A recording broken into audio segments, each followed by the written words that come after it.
저랑 연결을 안 해놨네.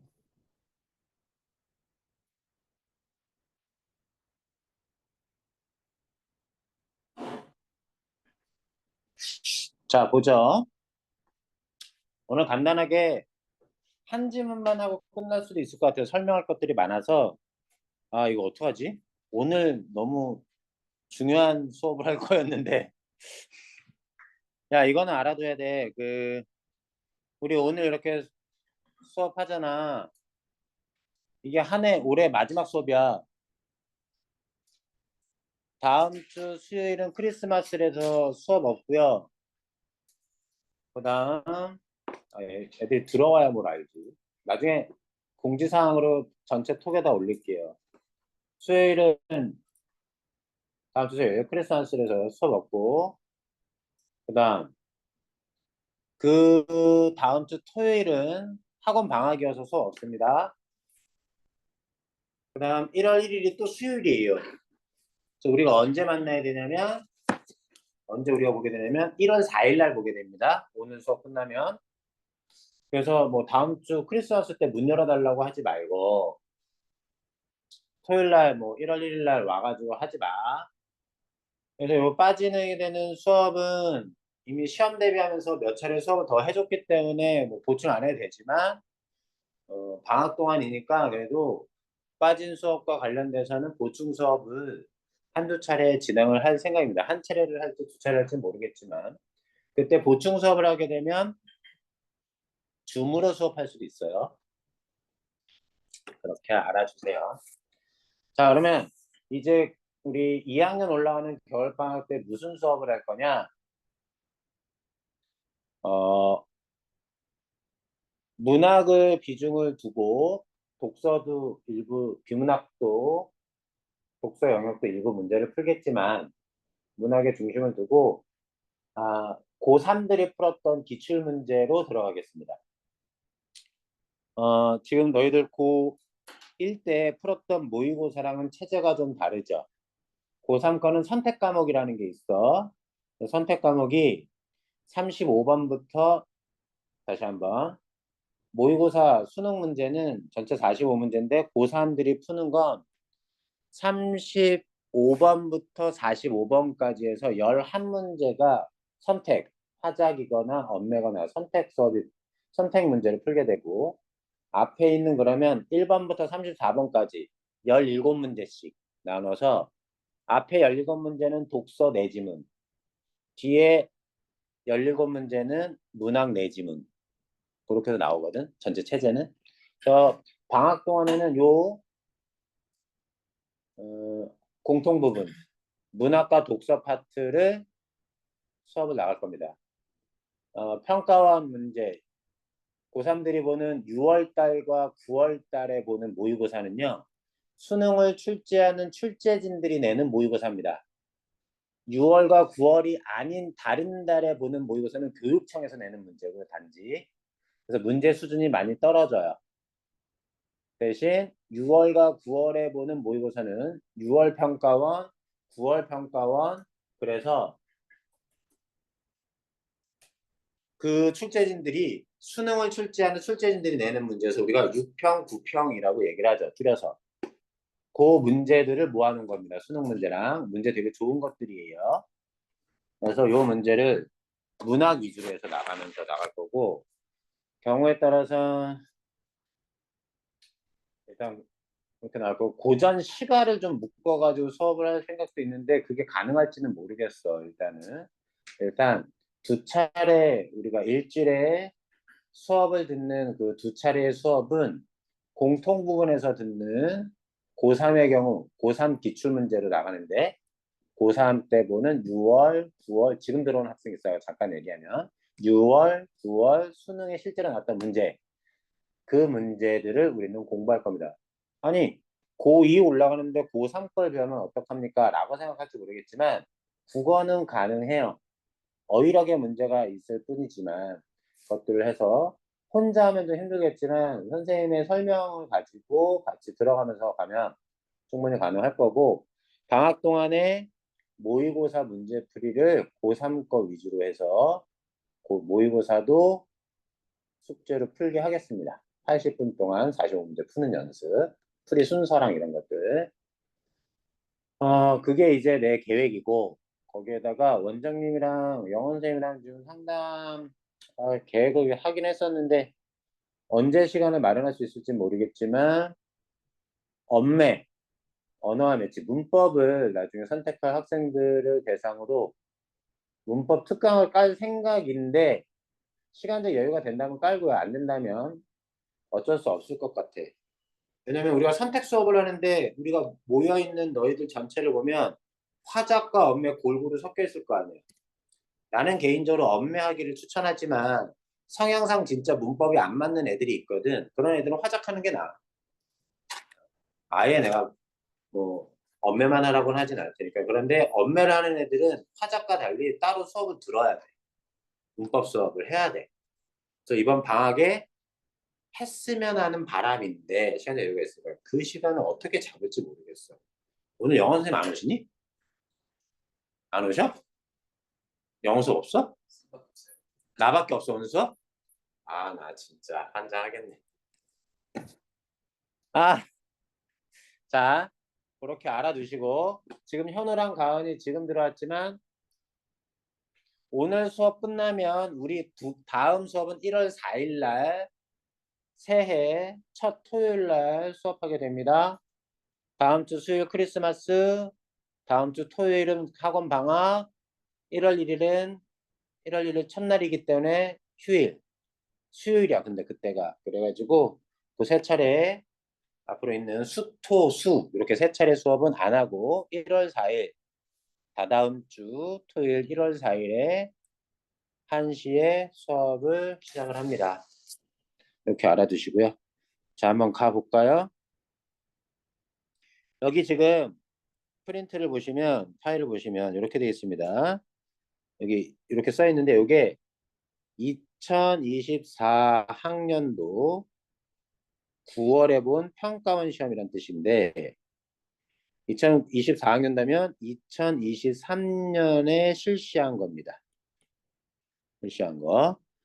이때가 어느 때냐면 여러분들이 아는지 모르겠지만 그럼 작년이란 뜻인데요. 올해가 아니라 작년에 윤석열 이렇게 이름 얘기해도 되나?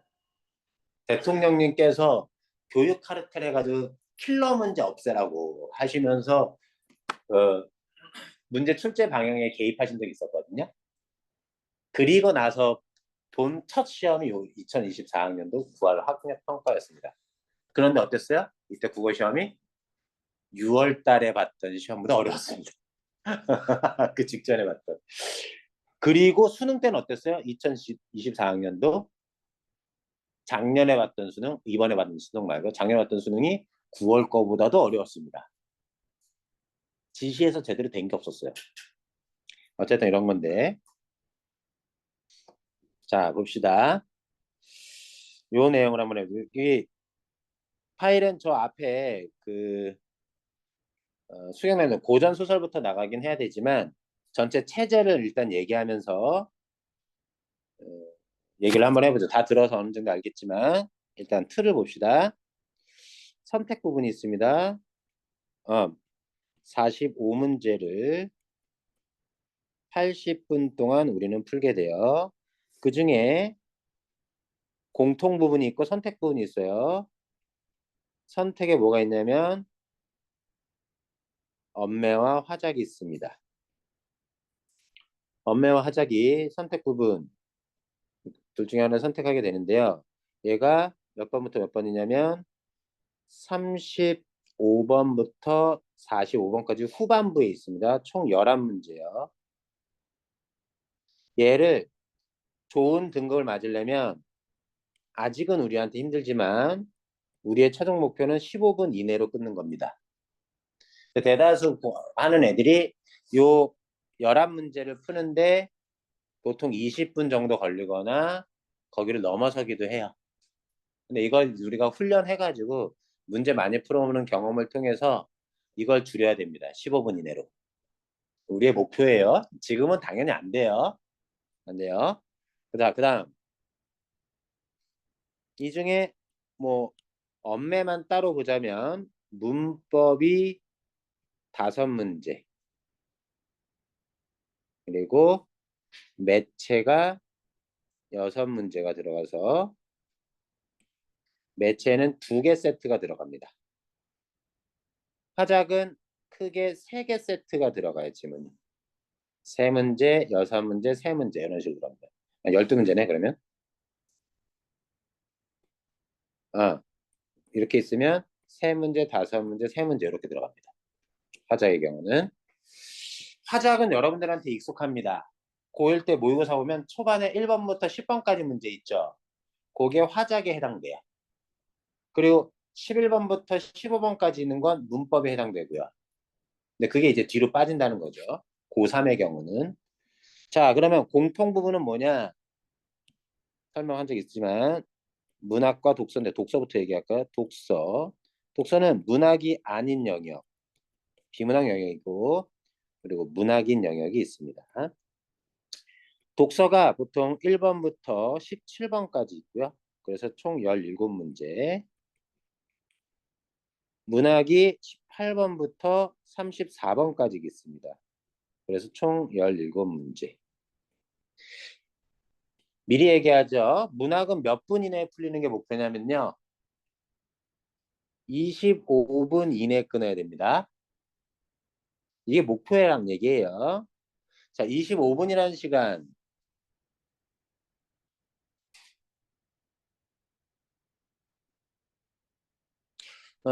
그러면 나머지 독서는 어때? 총 80분 중에 이 둘 합치면 40분. 40분 동안인데 마킹하는 시간 한 3분에서 5분 빼면 이렇게 되면 이제 35분 정도를 독서에 쓸 수 있죠. 근데 이게 가능한 이유는 좀 이따 얘기하고 독서는 어떻게 들어가 있냐면 독서는 전체에 4개 지문이 들어가 있습니다. 문학도 전체에 4개 지문이 있어요. 이 중에 문학의 경우 현대시는 2편 묶여서 나오고요. 고전시. 우리 이번에 시험범위 들어간 거 관동별곡 들어간 학교가 있었죠? 지난번에도 있었고 그럼 가사가 나오면 한 편만 들어가거나 연시조 같은 경우는 짧은 걸로 해서 2개가 들어가거나 합니다. 무조건 한 편 들어가고요. 한 편 이상으로 들어갈 수 있고 한 편 정도를 생각해 보죠. 그다음에 현대 소설 무조건 들어갑니다. 고전 소설 무조건 들어가요. 여기다 플러스 택일, 수필이거나 혹은 대본. 수필이 여기에 포함돼서 같이 묶일 수가 있고요. 하나의 지문으로. 혹은 수필이 현대시에 묶여서 하나의 지문으로 묶일 수 있습니다. 수필이 들어가면 대본이 안 들어가고 대본이 들어가면 수필이 안 들어가요. 그래서 봐봐. 현대소설은 무조건 하나, 고전소설도 무조건 하나, 현대시 2편 하나, 고전시가 또 하나. 이렇게 해서 전체 4개 세트. 그럼 전체 몇 편이냐면 2, 1, 1, 1, 5편에다가 수필이나 대본 하나. 문학작품은 총 6작품이 실립니다. 하나의 모의고사에서. 이 6편 중에서 50%가 EBS에 나오는 교재에서 연계가 돼요.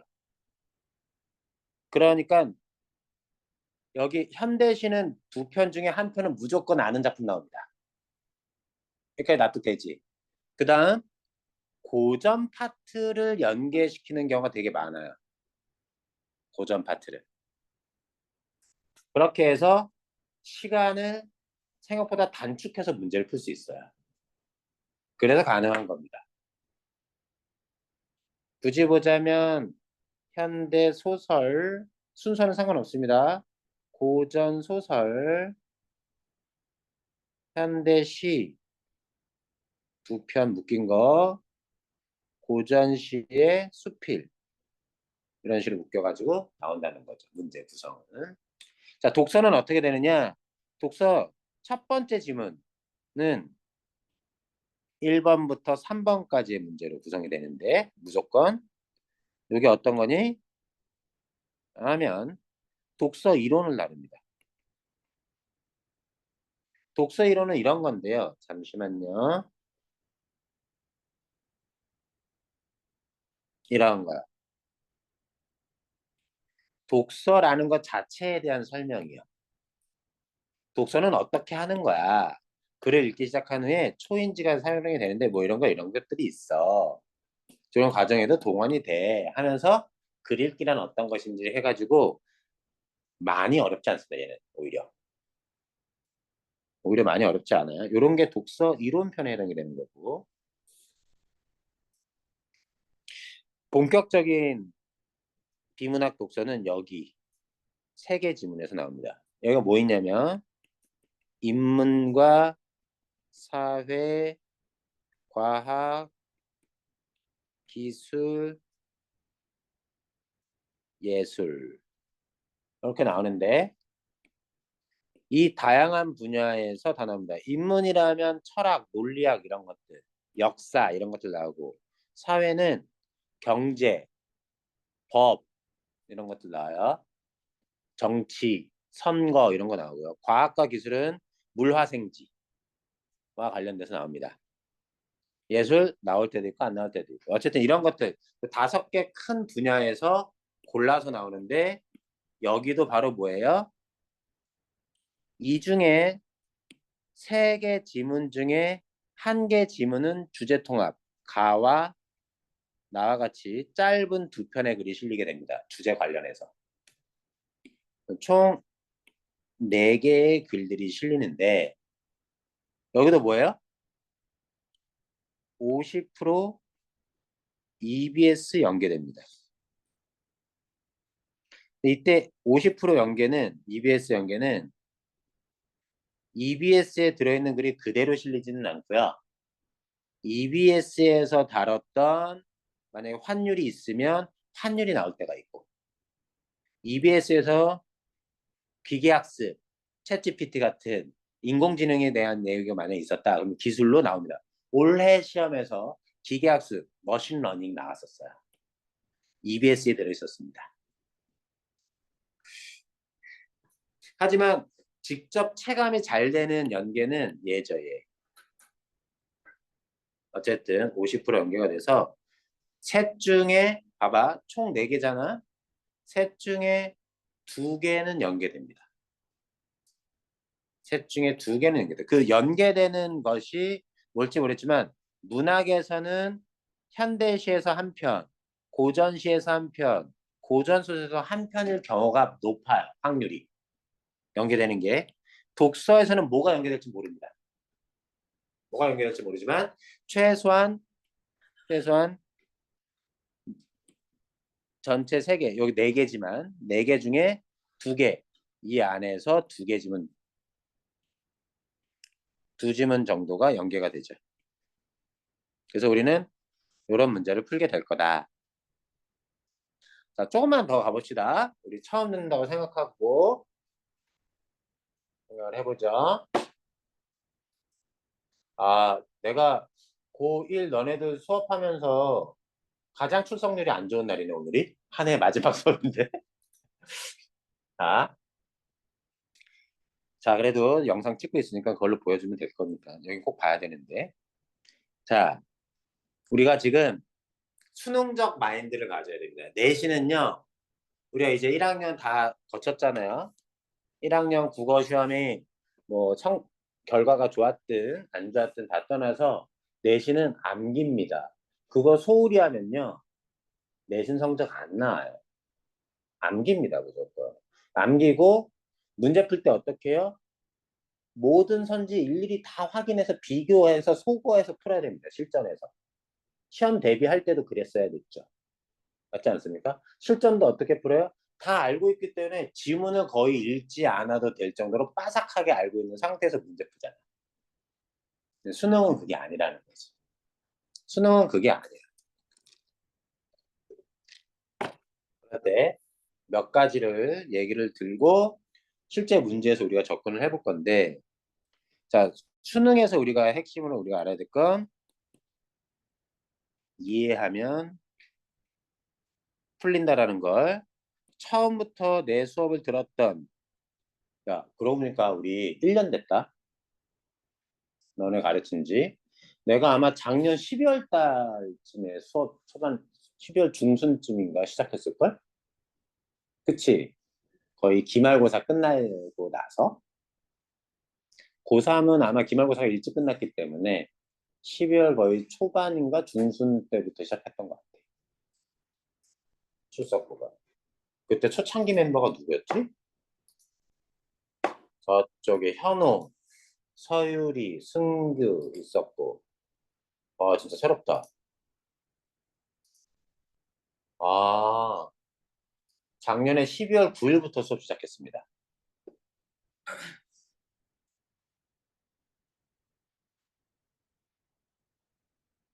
12월 9일부터 시작했고, 그때 초창기 멤버가 누구였냐면, 끊고 없는 애도 있지만, 채희, 종찬이, 다운이, 예준이, 시우, 수현이, 지우, 이렇게 초창기 멤버였네.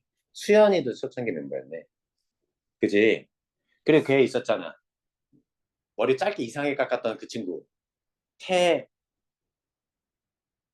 머리 너무 웃기게 잘라가지고 오늘 있었잖아. 아, 이름이 기억이 안 난다. 어? 태훈이.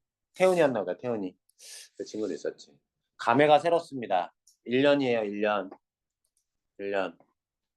자, 좋아. 다시 한번 가보죠. 그때 아마 수업했던 내용이기도 할 것 같은데, 이해하면 풀린다가 대전제입니다. 그런데 만약에 풀리지 않거나, 둘 중에 하나 헷갈리거나 하면 이해 수준이 부족한 거죠. 이해 수준이 부족해서입니다. 그래서 우리는 수능과 관련돼서 공부할 때 모든 공부의 본질은 똑같지만 푸는 게 목표가 아니라 이해가 목표입니다. 왜요? 이해하면 저절로 풀릴 거예요. 일단 이게 기본입니다.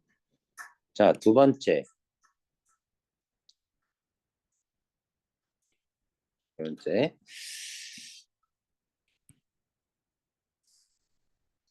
생각을 해보면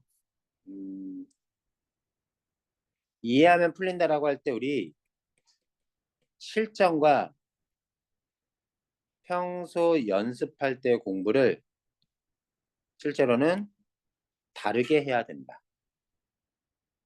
실전은 뭐냐면요. 최대한 시간을 단축시켜서 최대한 점수의 획득을 높이는 거죠. 이게 실전의 목표입니다. 실전의 목표예요. 그래서 찍어서 맞추든 들키지 않고 컨닝하든 그래서 맞히기만 하면 장땡입니다. 실전은. 그러면 돼요. 내가 찍어서 다 맞힐 자신 있다면 국어 공부 안 해도 돼요. 아무 상관없습니다. 아무 상관없어요. 근데 평소 연습은 뭐냐? 평소 연습의 목표는 실전의 목표는 이거지만 실전은 내가 얼마나 똑똑한지를 측정하는 게 아니에요. 그러니까 측정을 하는 거긴 하지만 실전을 통해서 실력을 키우는 게 아닙니다. 평소 연습을 통해서 실력을 키우는 거죠. 무슨 얘기냐? 참 봐봐. 실전에서 측정하는 건 독해 능력의 측정입니다. 실전은. 그게 점수로 나타나죠. 자, 독해 능력이 뭐냐면 우리 수학과 국어라는 과목의 특징의 차이를 한번 봅시다. 수학을 1등급 맞는 방법, 국어 1등급 맞는 방법. 그 차이를 한번 생각해 보자고요. 그러면 국어 과목의 특징이 확 드러납니다. 수학은요, 과목이 어때요? 범위가 존재합니다. 그래서 시험에서 수능에서 볼 범위의 확통 미적기야 어디든 선택의 범위든 공통 수원 수투의 범위든 거기 공부를 안 하고서 정상적으로 안 배운 부분을 풀어서 맞출 수 없죠. 맞출 수 없어요. 수학은 범위가 있기 때문에 반드시 뭐가 존재합니까? 교과서가 존재합니다. 일종의 뭐라 그럴까? 개념서가 존재하죠. 범위 안에. 1등급 맞는 방법은 그래서 수학 1등급은 오히려 간단합니다. 방법 자체는. 범위 다 다루고 있는 개념서를 뭐 하면 돼요? N 회독하고. 개념 빠삭하게 하고 문제 많이 풀면 되죠. 이 절차를 밟지 않고 1등을 맞는다는 건 불가능합니다. 이해되지? 그래서 수학 1등급은 개념서 바이블이 있다니까. 개념서 엄청 N회독 하면 할수록 그리고 문제를 많이 풀어왔을수록 정리를 좋으면 1등급 무조건 나와요. 1등급 맞기 쉽습니다. 국어는. 수학은 범위가 넓어서 그렇지. 범위가 넓어서 무궁무진해서 어떻게 보면. 그럼 뭐냐? 수학은 실전에서 뭘 측정해요? 야, 그 범위 안에 지식 너 갖췄어? 지식 측정합니다. 그거 성실히 갖추지 못했으면 점수 깎이는 거죠. 국어는요. 범위가 없어요. 개념서가 없습니다. 수학처럼. 정석 이런 거 있냐고 국어에. 없어요. 그래서 마지못해서 뭐해?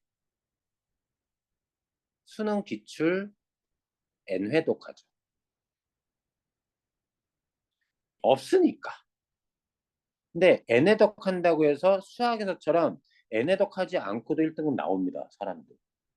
국어 되게 신기한 과목인 게 안 배운 범위 처음 보는 글이 있잖아? 그런데 그 자리에서 읽고 그거 답 맞출 수 있어요. 이거 되게 신기한 거죠. 수학은 그거 불가능한 겁니다. 수학이랑 비교해 보세요. 국어 되게 신기한 거예요. 처음 보는 글인데 처음 본 작품인데 그 자리에서 보고 맞춥니다. 그리고 심지어 옆에 주변에 친구들 봐봐. 국어 모의고사 보면 내신 성적은 썩 그렇게 좋지 않아 보이는데 모의고사 보면 90점대 100점 나오는 애들이 있어. 모의고사. 국어학원 딱히 다니는 것 같지도 않은데. 걔는 어떻게 해서 그게 나와? 신기한 거란 말이지. 그러면 처음 보는 글을 읽고 일정 수준 이상으로 이해를 해서 주어진 문제를 다 풀어내는 것. 이걸 우리가 뭐라고 불러요? 독해 능력이라고 하죠. 이 독해 능력을 수능에선 측정합니다. 그럼 평소 공부는 어떻게 해요? 평소 공부의 목표는 당연히 뭐겠어요? 그 독해 능력을 개발하는 거죠. 오늘은 진도보다도 수능에 대한 방향성을 다시 한번 세워보자고. 처음 들었, 처음 듣는 친구들은 처음 한번 세워보고, 독해 능력을 개발하는 거예요, 평소에서. 그리고 개발한 독해 능력을 실전에 가서 일방적으로 측정당하고 오는 거죠. 실전 문제를 수능 날 풀면서 독해 능력을 개발시키는 게 아닙니다. 그럼 독해 능력은 어떻게 개발하는데? 이게 목표인 거야, 우리한테. 이게 핵심이야. 자, 독해 능력? 처음 보는 글을 읽고 일정 수준 이상으로 이해해서 문제를 푸는 거. 독해 능력은요, 어떨 때 좋다고 얘기하냐면, 첫 번째, 아는 것이 많고, 두 번째, 머리 잘 돌아가는 거.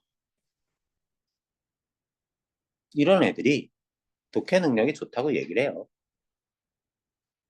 아는 것은 배경 지식과도 관련이 있죠. 이게 왜 그러냐면, 우리 1학년 때 모의고사 봤겠지만, 모의고사 고1 때 정성 들여서 푸는 애들 별로 없습니다. 풀다가 자고, 멍 때리고, 있다가 그냥 대충 써서 찍어서 내고 하지. 그런데 정성 들여서 푸는 애들도 있어요. 근데 풀면 어떤 시험에선 성적이 좀 괜찮게 나오고 어떤 시험은 성적이 안 좋게 나오지. 이거 왜 그러냐? 성적이 잘 나온 건 머리가 갑자기 좋아졌다가 성적이 안 나온 건 머리가 갑자기 나빠졌기 때문이냐? 아니야. 성적이 좋은 건 어? 실려있는 비문학 내용 중에 혹은 문학 작품 중에 아는 작품이 있네? 그리고 내가 탐구, 과탐을 되게 좋아해. 그래서 다른 애들보다 좀 더 관심도 많아. 그런데 우연히 그런 게 들어가 있네? 그러면 성적 잘 나오는 거고요. 갑자기 머리가 좋아진 게 아니라. 왜? 아는 게 어느 정도 연계가 돼. 연결된 내용이 나오면 글도 잘 읽히고 속도도 빠르게 읽히고 문제도 정확하게 잘 풀리죠. 그래서 그럴 때 시험이 잘 봐진다. 그럼 떨어지는 경우는 어때? 그런 게 극히 적은 거지. 그게 그럼 고3 때는 안 그러냐? 고3 때도 그렇습니다. 그래서 참고로 말씀드리면 국어 시험인데도 문이과 구분을 한다고 한다면 과탄, 사탄 선택한 거. 사탄 선택하는 문과 대체로. 과탄 선택하는 이과라고 쳐봅시다. 국어 시험을 보면 이과 애들이 성적이 평균적으로 높아요. 왜 그런지 알아? 과학기술 무조건 한 지문 나오거든. 물화생지 중에 나올 가능성이 되게 높아. 요즘은 그 약간 그런 불공평을 없애기 위해서 기술을 많이 넣어. 생 과학을 넣지는 않고. 근데 기술을 넣어도 과학, 과학적인 어떤 것들이 접목된 기술이거든. 약간 수학적인 어떤, 과학적인 어떤 내용들이 가미된 기술 지문이란 말이야. 이런 지문은 문과 애들이 싫어하는 지문이지. 그런데 이과 애들은 어느 정도 선호하는 거란 말이야. 상대적으로. 그래서 시험을 보면 평균적으로 이과 애들이 평이 높고 또 이게 어쩔 수 없는 게 이과에서 의대 가는 거잖아. 공부 잘하는 애들이 의대 가려고 하잖아. 걔네들이 그래서 성적이 또 좋기도 하다. 그런 것이 있지. 그러면 자 봐봐. 평소 공부할 때 아는 것이 많고 머리가 잘 돌아간다. 이럴수록 독해 능력이 좋다고 얘기하는데 지우랑 채 영화 보러 갔대. 그때 얘기했던 것 같은데? 내가 까먹고 있었구나.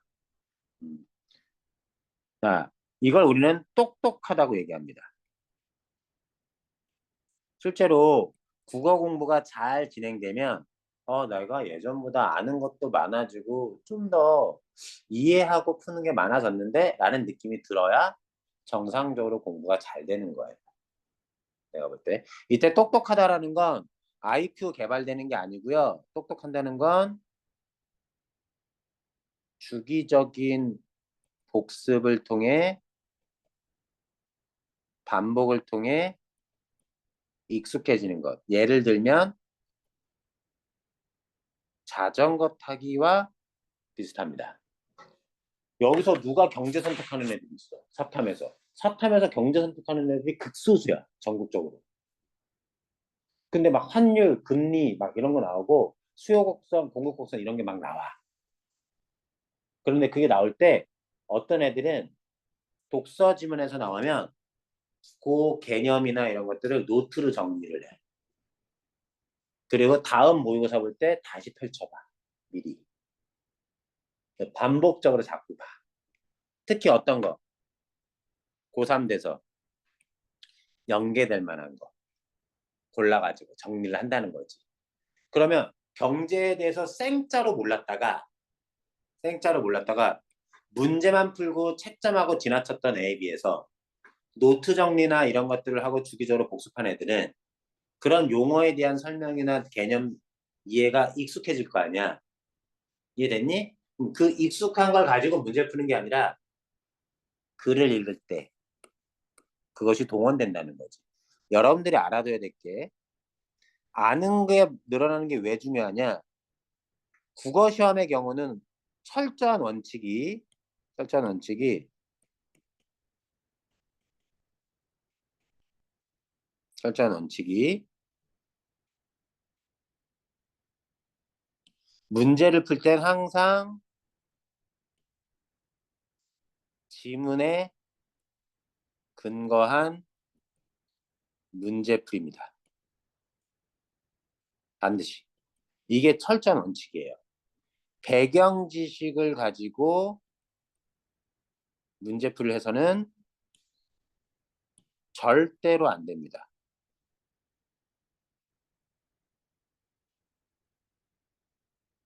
이게 원칙이에요. 그러니 아는 것이 늘어나는 걸 배경 지식을 늘리는데 굳이 신경 쓰지 않아도 돼. 국어 과목은. 그거는 맞긴 한데 원칙적으로 보면 문제를 풀 때만큼. 그런데 문제는 뭐야? 여기까지 설명 잠깐 쉴게. 글을 읽을 땐 내가 아는 배경 지식이 총동원됩니다. 자기도 모르게. 그래서 아는 게 없을수록 글이 잘 안 읽히고 시간도 오래 걸려요. 그럼 이해도가 확 떨어지기 때문에 문제도 잘 안 풉니다. 현장에선 이해도 떨어지잖아요. 문제 안 풀려요. 어떤 요령도 안 통합니다. 그래서 이 아는 게 늘어나는 것, 이것을 무시하지 마세요. 그래서 학교 공부 열심히 해야 됩니다. 학교에서 사탐 배우잖아. 과탐 배우잖아. 1학년 때 이미 지나갔지만 공통과학인가? 통합과학인가? 통합과학이나 통합사회 배우는 거 무시하면 안 돼요. 그리고 2학년 올라가면 그 중에 또 특정적으로 선택해가지고 뭔가 배울 때 무시하지 마세요. 나 그거 결국은 안 선택할 건데, 아니, 수능 볼 때 나 그 과목 선택 안 했거든. 그래, 좋아. 하지만 배울 때만큼이라도 내신 성적을 따기 위해서라도 열심히 배워야 됩니다. 왜요? 총동원 됩니다. 총동원 돼. 총동원. 대단히 중요하다. 알아두시고. 연습할 땐 그러면 어떻게 하느냐? 시간을 재지 않습니다. 우선. 자꾸 시간을 내서 풀려고 그러면 그 이해에 집중을 하지 못하게 돼요. 문제도 먼저 보지 않습니다. 문제를 풀려고 생각하지 않고 뭐만 봅니까? 오로지 지문만 읽기. 요게 평소 연습할 때 목표입니다. 왜 그러니? 야, 우리가 독해력이 있다는 건 글을 읽고 이해 수준이 높다는 건 뭔 소리 하는지 알고 그 중에 중요한 내용이 뭐고 내가 잘 이해가 안 돼서 이걸 이해하기 위해선 어떤 정보를 연관돼서 이해해야 되는지 그것들 알아차리고 하는 것들이 아무 어떤 도움도 없이 글만 읽고서 돼야 될 거 아니야. 이해됐지, 문제인지. 그 과정들이 필요하다. 그거고. 자, 요거에 대해서 알아두시고요. 이제 실제로 문제 풀 때 어떻게 접근할지 잠깐 얘기하고 작품으로 들어갈게요. 잠깐만 쉬었다 합시다.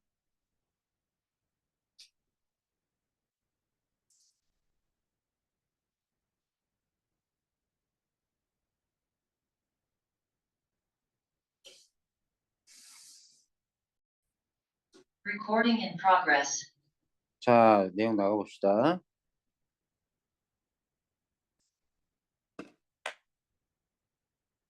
자, 또 하나 알아봐야 될, 우리가 좀 유념해 둬야 될 게 뭐냐면,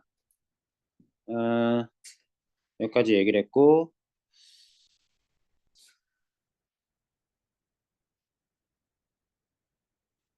문제를 푸는 데 있어서 말이다, 문제를.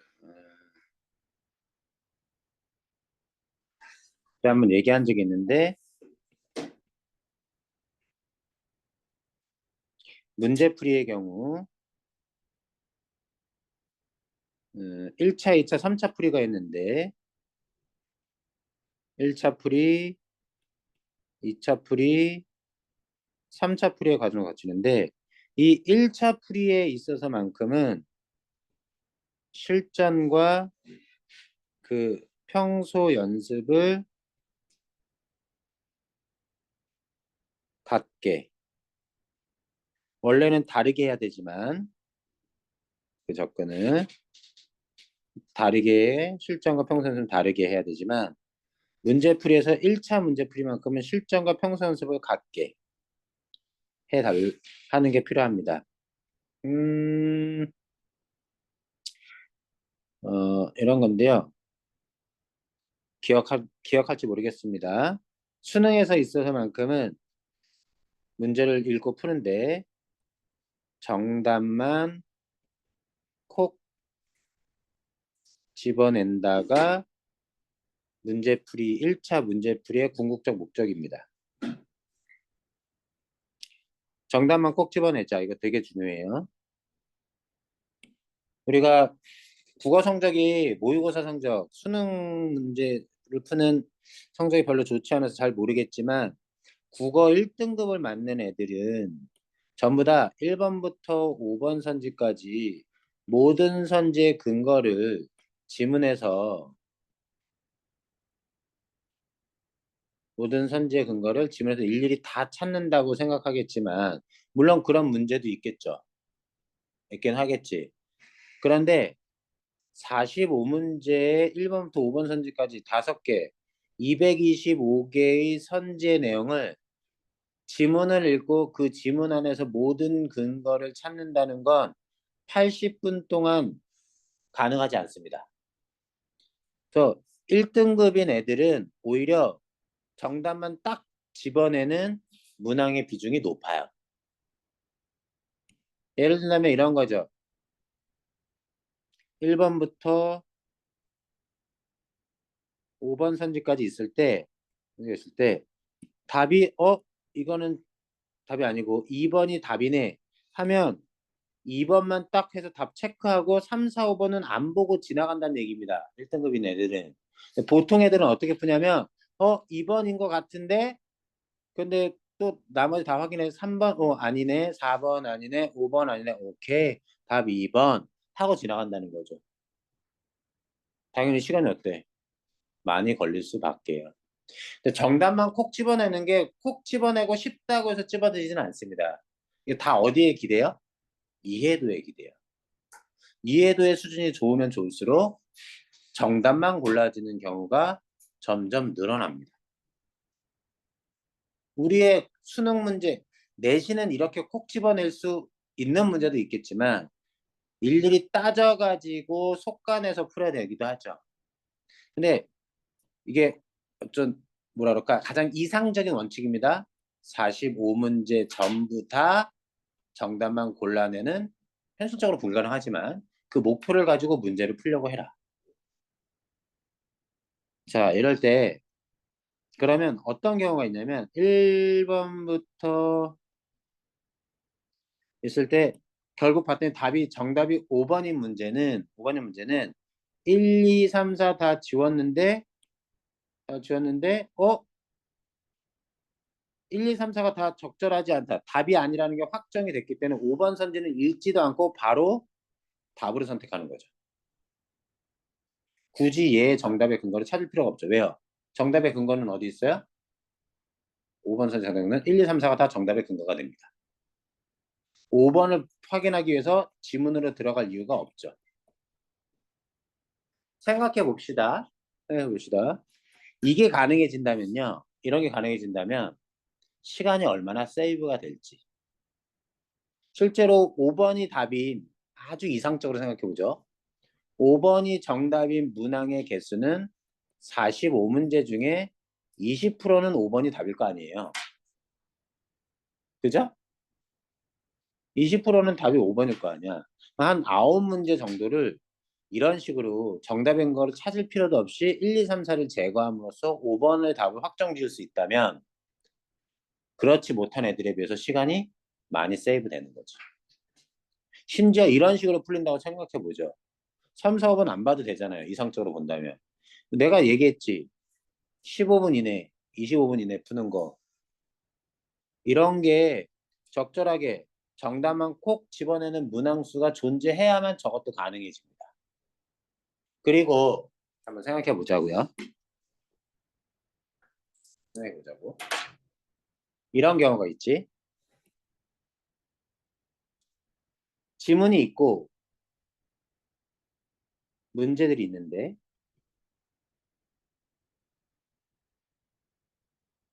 네 문제가 딸려 있다 칩시다. 이 지문을 읽고 문제를 푸는데 총 들어가야 될 시간이 10분을 투자해야 된다고 생각을 해보죠. 10분을 투자해야 된다고 생각해 봅시다. 이 지문은 1등급인 학생일 땐 5등급의 학생일 땐 소리 최대한 똑같이 빠른 속도로 읽을 수 있습니다. 읽는 건. 한 3분 정도 읽고 여기를 7분의 시간을 걸려서 풀었다고 치죠. 자, 첫 번째 경우입니다. 이렇게.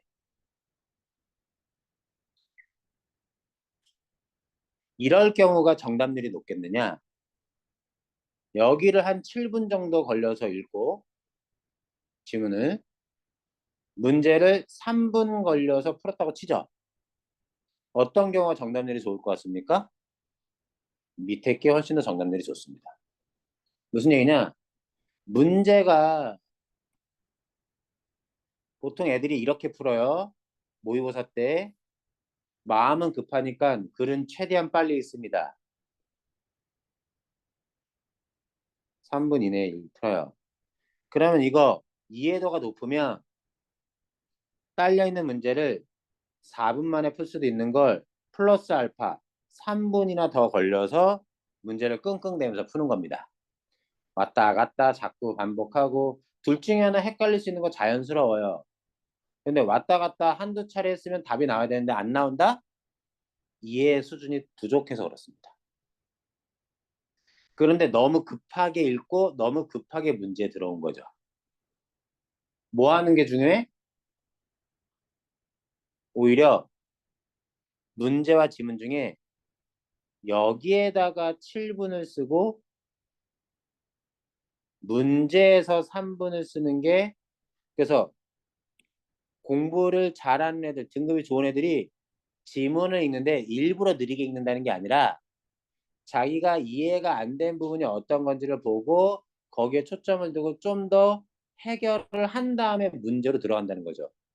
문제에 성급하게 들어가면 들어갈수록 문제는 푸는데 시간이 오래 걸려서 정답률이 떨어질 수 있습니다. 그래서 가중치를 어디에 둬라? 실전에서 문제 풀 때 지문에 가중치를 더 둬야 된다.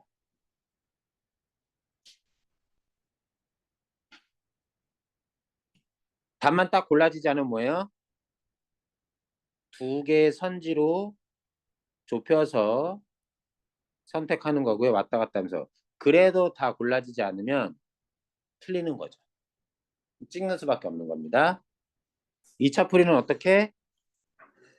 채점 및 다시 풀기. 3차 풀이는 어떻게? 모든 선지의 근거를 제시문에서 찾아보는 겁니다. 이땐 맞췄든 틀렸든.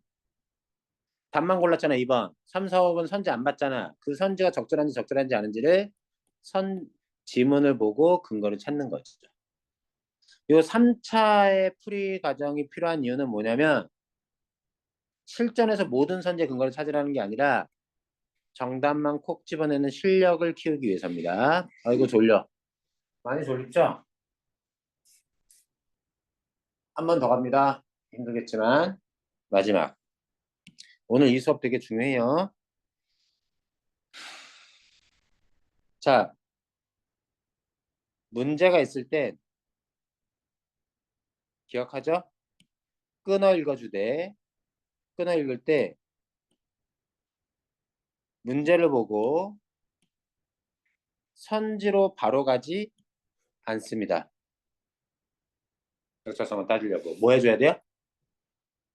이 선지가 맞으려면 어때야 되는지 머릿속으로 떠올려 줍니다.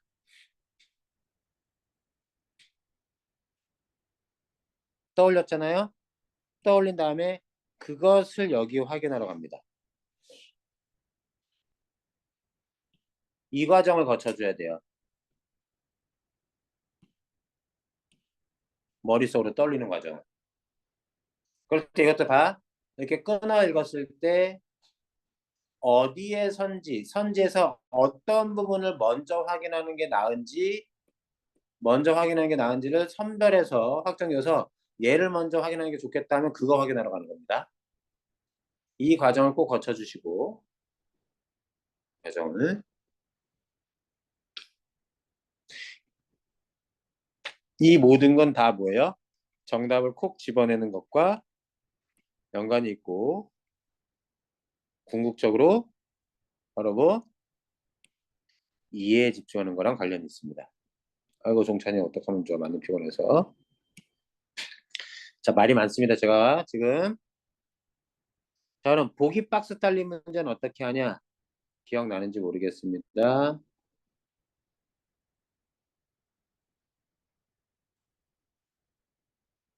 보기 박스 딸린 문제는 어떻게 해요? 보기 박스는 크게 내용이 이렇게 나뉘죠. 작품의 내용을 인용해서 언급한 부분과 선지에 보기 박스의 내용을 언급한 부분으로 나뉘어서 이 선지가 적절하지 않고 답이 된다면 작품의 내용을 잘못 사용했든가 보기의 내용을 잘못 갖다 쓰게 되면 이 두 가지 경우에서 1번 선지가 적절하지 않는 경우가 발생을 하죠. 이 경우도 어떻게 합니까? 바로 답으로 선택하지 않고 머릿속으로 맞으려면 어때야 되는지를 생각해 주시고 그것을 여기서 찾습니다. 떠올려 주시고 이건 여기저기서 찾아야 되네요. 여기서 찾고 여기서도 찾아야죠. 다 됐어요. 시간 다 됐다. 우리 잠깐만. 이때 얘를 분석할 때 선지를 솎아낼 때 내가 얘기했지만 최대한 작품만 읽고 이해하려고 노력합니다. 보기 박스 안 보고. 그래서 보기 박스를 읽지 않고 작품만 한번 보고 이해했으면 작품을 가지고 작품에 언급된 내용이 제대로 적절하게 인용이 됐는지를 확인을 하시는 거죠. 보기는 안 읽었기 때문에 확인할 수 없지만 필요하면 순간순간 위에서 올라와서 보면 됩니다. 그래서 적절성 요문을 따지는 거예요. 자, 이렇게 풉니다. 보기 박스. 보기 박스에서 이걸 가지고 먼저 솎아내도 됩니다. 한번 가볼게요. 요거 하고 끝낼게요. 다음 시간에 이어서 할 겁니다. 23번 문제 한번 풀어볼 거예요. 23번 문제. 고3이 풀었던 문제입니다. 보기 박스 일단 무시하고 보기 박스 무시하고 1번 선지 한번 볼게요.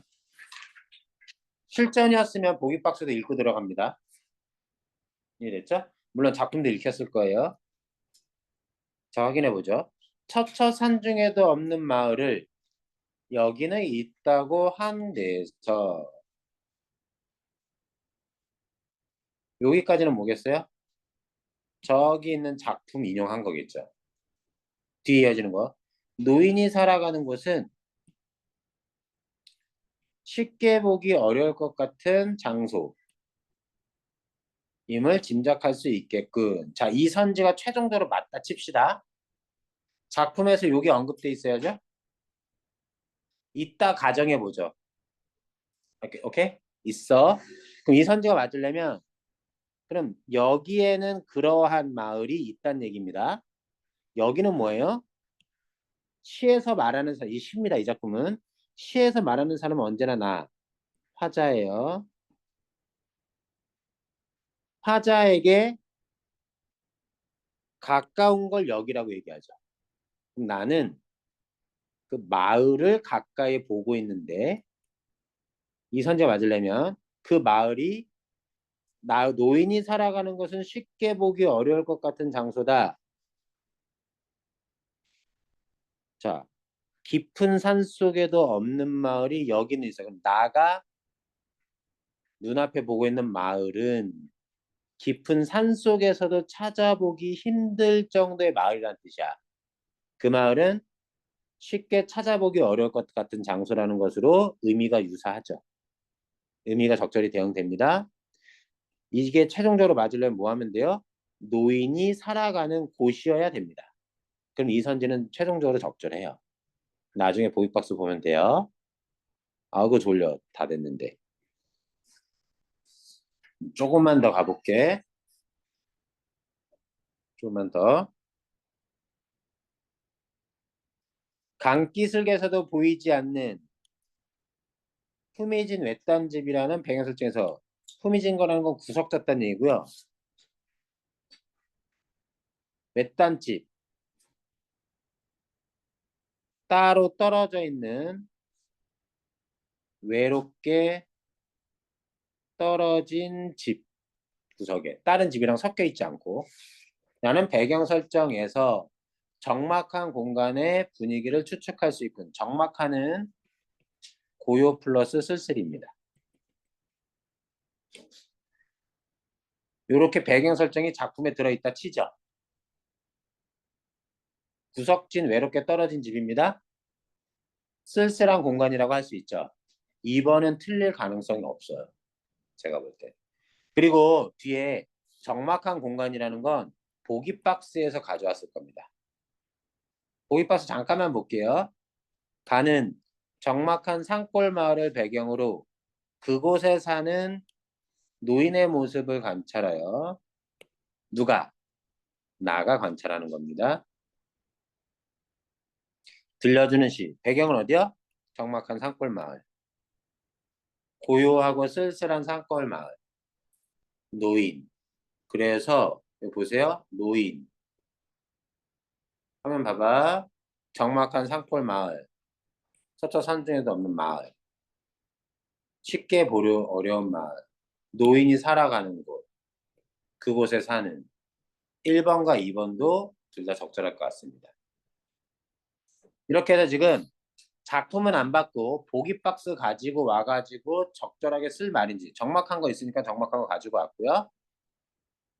노인이 살아가는 곳, 쉽게 보기 어려운 장소, 적막한 산골 마을에서 산다라는 것들을 가지고 왔다고 볼 수 있겠습니다. 이해되니? 그 다음 봉당에 불을 켜는 분위기와 봉당은 마루자리 같은 데입니다. 마루. 켜는 분위기와 콩깍지의 이미지로 나타낸 시골 풍경에서 사라져가는 것들에 대한 관심을 유치할 수 있군. 야, 요거는 어색합니다. 아니, 콩깍지랑 봉당에 불 켜는 분위기를 언급했다고 해서 사라져가는 것들에 대한 관심이라고 얘기할 수 있어? 봉당에 불을 켜고 콩깍지가 있다는 건 향토적인 시골틱한 분위기인 건 맞아. 그지? 정경은 풍경이야. 모습이란 뜻이야. 화면 보죠. 위에 향토적인 풍경 있네. 자, 향토적인 풍경 쓸 수 있죠? 잘 갖다 썼죠? 어울리죠? 콩깍지랑 봉당에 불 켜는 거. 사라져가는 것들은 관심은 어디 있어? 점점 사라져 향토적인 풍경 속에서 사람에 대한 관심을 들어. 요거 갖고 왔네. 그럼 쓸 수 있는 것 같아. 이해됐지? 아니면 물음표. 마지막이야 끝났어. 지푸라기의 설레임을 귀를 듣고 모으고 새들의 온기를 숨죽이면서 생각하는 것은 선제 잘 봐봐. 일상을 자연스럽게 받아들이는 노인의 감각을 부각한 것. 자, 이 선지가 최종적으로 맞으려면 귀를 모고 듣는 것 노인이어야 되고 새들의 온기를 듣고 생각하는 것도 노인이어야 돼. 이때 감각이라는 건 오감, 시각, 청각, 촉각, 호각, 미각 이런 것들. 마저 갈게. 그럼 노인은 어떤 노인이야? 이게 다 맞더라도 노인은 어떤 노인이어야 돼? 일상을 자연스럽게 받아들이는 노인이어야 돼. 본문을 읽어야 되지만 보기 박스 봅시다. 노인, 일상의 감각을 집중하는 노인. 감각을 집중하는. 노인이 일상의 감각을 집중하고 있어. 일상은 어떤 일상이지? 노인은 어떻게 느껴? 낯설게 일상을 느끼고 있어. 그러니까 이때 노인이 감각을 집중하는 경우에 노인은 어떤 일상에 집중하는 거야? 낯설게 느껴지는 일상에 집중하는 거야. 이해됐지? 보기 박스는. 근데 여기 선지는 뭐래? 노인은 지금 어떻게 하고 있어? 감각을 집중하는데 어떤 일상에? 자연스럽게 받아들여지는 일상에 감각을 집중하는 거지. 끝. 여기는 자연스럽게인데 위에 여기는 낯설게 느껴지는 일상이라고 얘기하고 있습니다. 답은 적절하지 않은 거니까 4번. 이해되겠니? 얘들아 오늘 여기까지 할게. 원래 이거 설명은 더 심하게 해야 되지만 다음 시간에 똑같은 부분 다시 한번 얘기하겠습니다. 그러면서 문학 위주로 일단은 나가면서 비문학도 나갈게요. 오늘 수고했고요. 오늘 앞부분 못 들은 건 영상 주소 올릴 테니까 그거 들으시면 돼요. 얘들아 연말 잘 보내고 새해 복 많이 받으시고요. 우리 수업은 1월 4일 1시에 만나게 됩니다. 다음 주 수요일 크리스마스 나오지 마시고요. 다음 주 토요일은 학원 방학이고요. 1일, 2일은 새해 첫날이니까 수업 없습니다. 1월 4일 토요일 날 수업하니까 그렇게 하세요. 오늘 여기까지 수고했습니다.